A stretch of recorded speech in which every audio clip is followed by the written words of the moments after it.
దేని other opportunity మేము చూసాం కదా, చెప్పాను కదా చాలా కంపెనీస్ మేము ఆడిట్ చేస్తాం, అకౌంటింగ్ చేస్తామని. దాంట్లో మేము గమనించింది ఏంటంటే ఈ రియల్ ఎస్టేట్లో ఆపర్చునిటీస్ అనేవి చాలా ఎక్కువగా ఉన్నాయి.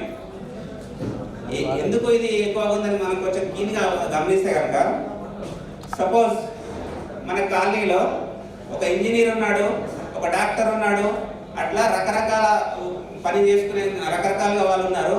వాళ్ళ పనులు చేస్తూ వాళ్ళు సంపాదించిన అమౌంట్ మొత్తం తీసుకొచ్చి ఆ కాలనీలో ఉన్న ఒక పర్సన్ దగ్గర పెట్టి, అన్న నాకు అపార్ట్మెంట్ కొనిపెట్టండి, అన్న నాకు ఫ్లాట్ కొనిపెట్టండి, లేదంటే విల్లా కొనిపెట్టండి.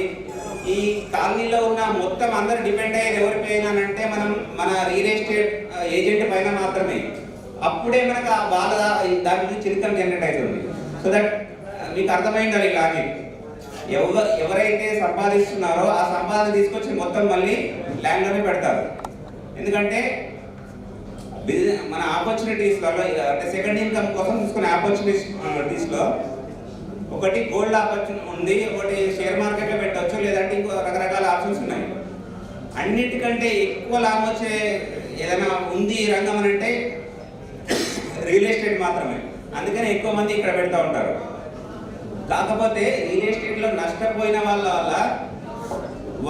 అనుభవాల వల్ల రియల్ ఎస్టేట్లో మనం పెట్టకూడదు, మేము పెడితే నష్టపోతామని వాళ్ళ ప్రీవియస్ ఎక్స్పీరియన్స్ వల్ల కొంచెం వెనకాడుతూ ఉంటారు.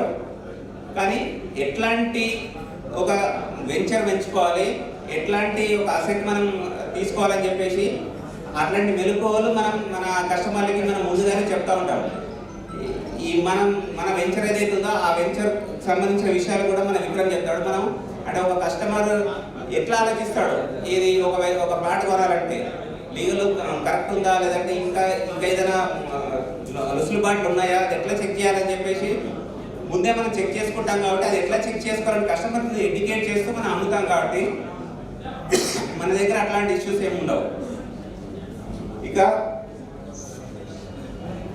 నేను చెప్పాను కదా, రియల్ ఎస్టేట్లో ఆపర్చునిటీస్ ఎక్కువ ఉంటాయని చెప్పేసి. ఒక మామూలుగా ఇంజనీర్ కానీ డాక్టర్ కానీ వాళ్ళ ఇన్కమ్ ఎంత ఉంటుంది అని అంటే కొంచెం లిమిటెడ్గా ఉంటుంది. ₹1,00,000, 2 లక్షలు నెలకి, 4 లక్షలు, 5 లక్షలు.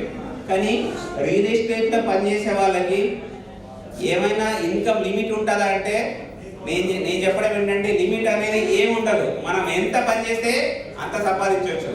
2 ప్లాట్లు అమ్మితే మేబీ కొంత వస్తుంది, 4 ప్లాట్లు అమ్మితే కొంత వస్తుంది. అదే 100 ప్లాట్లు అమ్మామనుకోండి, we can create wonders. So income opportunity